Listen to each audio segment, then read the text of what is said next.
Alright, so got a brand new video. Today it's all about the spec. So I thought I'd do another video to add to the living with an Audi RS3 series, all to do with spec. So like spec to look out for when you're buying one, whether it affects the value of the car, and yeah, all that sort of stuff. So let's get into it. So let's start with the exterior. So this black pack, that includes the black mirrors. I'll zoom in on those. There's the alloys. You can either get them staggered, so the front are wider than the back, or you can just get square set up. That doesn't really affect anything. The main thing look wise is these things there. I don't know if you're pointing out. So where am I? So those bit there, you can get that in black. I prefer them to be in black, but yeah, this car I bought it used, so I don't really have a choice. Also with the black pack, you get this bit down there. Where is it? There. That all slipping back. Mine is not an official black pack, so I had to get it sprayed. I think I paid like £50, so you can't really go wrong. That's a Maxton splitter on there, yeah. So yeah, that's not part of like a genuine Audi thing. Let me go around the back.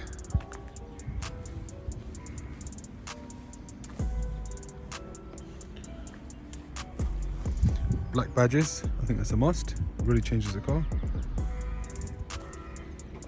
Also with the black pack, you get this trim here, all in black, as you can see. And yeah, you also, with the black pack, you get black Audi rings and a black badge. My car didn't actually come with the badge. It didn't actually have a badge at all. So I bought it used, so I just bought one. And I think chrome, it makes it stick out a little bit. And also, the surrounding, that's all black in the black pack. Otherwise, it's some dead chrome. I don't think it looks nice, but some people like it on black. Yeah, I guess that's an opinion, isn't it? Privacy glass, that's a standard feature on all the cars, all the RS3s. So that's not something you have to worry about. Folding mirrors, that's an optional extra. I had to get them retrofitted. I got genuine ones, and that was really expensive. I had a company do it close to me, and they charged about £1,200 just to retrofit folding mirrors. I think that's a joke. Brakes, I think you can get them painted in black or in red. The owner, obviously, whoever purchased the car brand new, did it in red. I think red sets it off quite nice. I'll show you wide angle there. Kind of gives that the RS feature. And it's got a huge, like, can't really see it there, but you can kind of make it out. It says RS on the brakes. Let me see the other side. Look at that beauty. You can't really see it here either. Also, with regards to the seats, you can either get the standard seats or these upgraded Super Sport seats. I think the Super Sport seats look a lot better. They really set the car off. So you can get them in this rock grey stitching. There, see all the stitching there, that's the rock grey. Or you can get in red stitching with the design pack. The design pack obviously is a lot better. It only cost £150 from factory. So I don't really know why anyone wouldn't have picked it, but yeah, this one didn't have it, so you get that. The center armor stitching will be red as well. You'd also get official, like, different mats. I think it's got red stitching in it as well, from factory. These are aftermarket ones which I bought. I think they look pretty good. And it was recommended from a forum, so yeah, can't really go wrong. And also there, that trim there would be like Alcantara.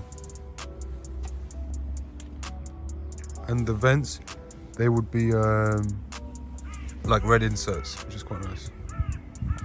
Oh yeah, and gearbox stitching on the lever there, that would be red. And yeah, that follows on to the rear bench. You have like a more of a Super Sport kind of seat. It's not obviously as profound as the front, but yeah, you see the stitching and stuff. Yeah, it's quite nice. Armor jacket. Also B&O's speakers, I think that's a big upgrade. You definitely need to go for them. They make such a big difference to the car. And yeah, they're amazing. Proper, like a real sub in the back. I think it is actually a real sub. But yeah, another thing to include. This is the RS only feature. So you get Alcantara on the bottom and the top. And also RS on the gear knob. RS on the steering wheel. RS, well, the instrument cluster is a joke. It's basically an A3 one. But it just looks a bit better. It's got RS. RS there. And my finger on there and there. Yeah. Oh, B&O's, that is a big one. Really, I don't know why you wouldn't, but I really recommend it. Believe it or not, The rear disc and pads, they're off a normal A3. Look at that, it's tiny. You see the back? Now compare that to the front. Big boys in the front. Alright, so we've touched on exterior and interior, but mechanically we haven't touched on that yet. So with regards to mechanical spec wise, engine obviously is the same. The only real thing you can spec is the dynamic pack, whereby you'll get magnetic ride, which is basically adaptive dampers, and also a sports exhaust. That's part of the dynamic pack. I think that's a big worthwhile extra. I don't know why you wouldn't go for it. I don't know why you wouldn't go for the sports exhaust. The mag ride, yeah, fair enough, it's a bit hit and miss. I think it does contribute heavily towards the wallowiness of the car. So with mag ride, it does feel a lot more wallowy, but then at the same time, it makes it a lot more comfortable. So when it's in comfort mode, it'll slacken off everything, and yeah, it'll cruise really nicely. You won't be able to tell you're in an RS car. But I think that comes down to choice really. Either if you really push your car and if you want a real connected drive, then I wouldn't actually get the mag ride. I think it's too much towards comfort. That's the problem with it. I have got it. I didn't know that before, and I didn't spec it either. Obviously, I bought this used. So yeah, I think that's a big thing that obviously you should look out for.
I think with regards to the alloys, I think you should go for staggered because they are wider, obviously, alloys.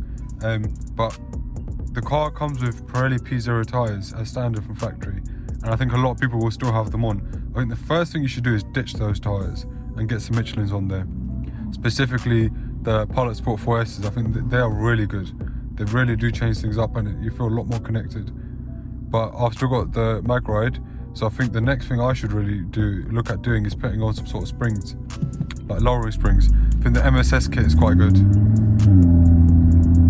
Look at that, loud as anything.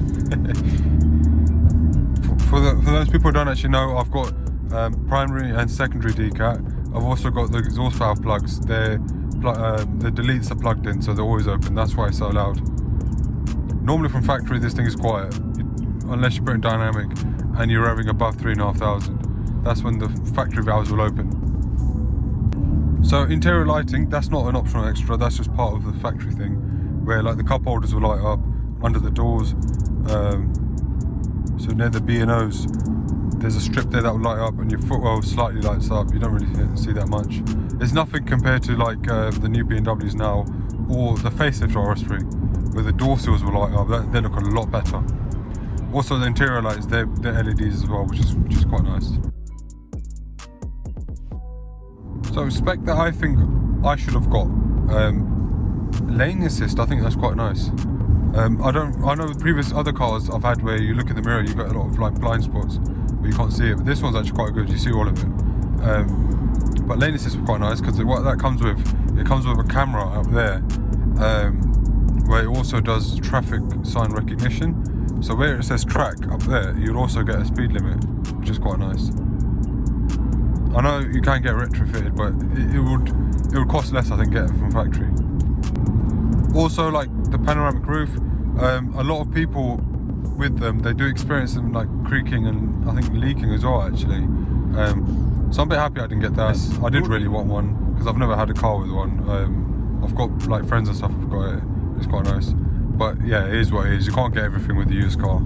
Even like if you're buying it brand new, you choose what you want. You have to pay for it, isn't it? Yeah, I think I need to change my wipers or clean them. They're quite bad. But exterior wise, one thing that I really wanted was to get the black wheels. This car, I got it at such a good price, I kind of like sacrificed a lot of things for it. But I think that would have really set the car off, especially because it's glacier white and the rest of the car is done like all the gloss black bits. Yeah, the wheels, the black centers would be really nice. But yeah, it's not the end of the world, it's alright, I can live with it. Alright guys, thanks for watching. Let me know what you think in the comments. Like, subscribe and all that sort of stuff, and yeah, give me some sort of suggestions if you guys want to see anything on the car, if you're interested in buying one, any advice you want or any other questions you have. And yeah, I've just started Instagram and TikTok. I'll put them up here or in the description. Yeah, I'll see you in the next one.